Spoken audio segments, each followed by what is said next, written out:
Welcome to another Scan to PCC training video. In this video, I'm going to show you the corporate menu. The corporate menu is very different from the settings menu and even the admin access within Scan to PCC.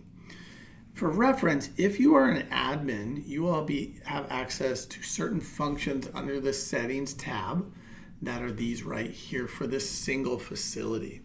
If you have users, let's say you have a regional user that needs to manage multiple buildings, that's where you're going to want to go into the corporate tool and change their access so they can see multiple buildings. When I have access to multiple buildings, I will see my drop down right here and I can change my building and go between as many as I have access to. So let's go into the corporate menu. When I go in the corporate menu, I'm going to see things that are just statistics that show locations that I have access to, which locations are scanning the most, which categories have the most scans, and information like that. I can go in and I can click my facility name, and it's also going to show me a lot more details on it. Now, this is my test facility, so my top users, I don't actually upload documents to Point Click Care in the test building. Otherwise, you would have a graph right here that shows who the most uploads are. In here, I can see things like all the documents that have been uploaded. My users are right here. Login, so if someone's having issues logging in, I can go in and click this and it would tell me what's wrong. Oh, it's the IP is wrong, the username's wrong, stuff like that. If I need to add an IP address to my facility, so our app is locked down to IP addresses, but if those change, you can put that new IP address right in here and instantly that IP address will work to log in from Scan to PCC. Here are some other things where you can go to eFax history, and these are imports. So copier import, when I'm doing a scan from a copier, these are all the documents that lets you know, hey, there's stuff getting uploaded. And then manual is when I drag and drop onto that home screen. That's what shows up in here.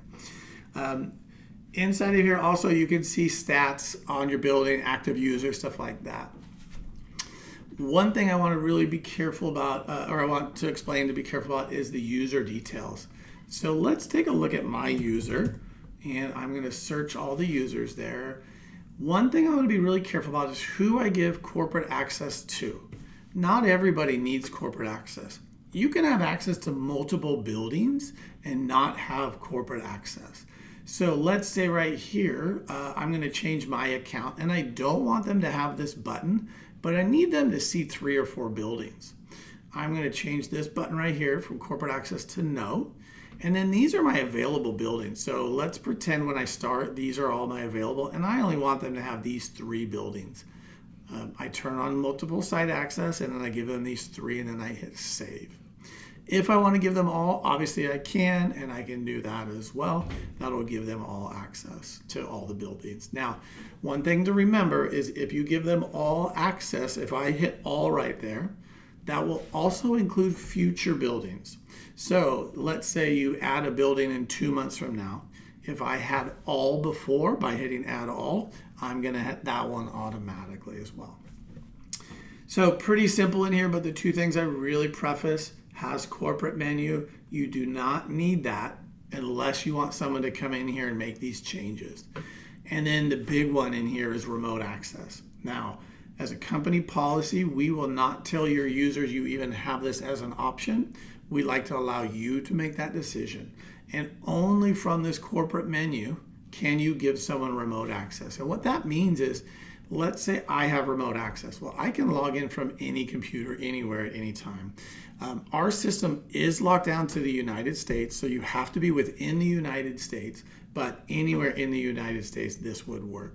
So you want to be really careful who you give remote access to. Ideally, it would just be a couple users that need it. And honestly, even though mine says I have it in here for me, we don't use it in our company just because we are always in the office when we're doing these things. So use that one very carefully. Again, very different between the corporate office access here and the settings admin access. Corporate access can change who else has access to other buildings, remote access. You can see all the stats and add IP addresses, where an admin for a facility can create users and do stuff only for that one facility. Thank you for joining our video. Let me know if you have any questions. If you need anything ever, the best way to get support is under the support icon. You can chat in real time, 8 a.m. to 5 p.m. Pacific time. Otherwise, you can leave a note and someone will get back to you as soon as they can. Thank you very much.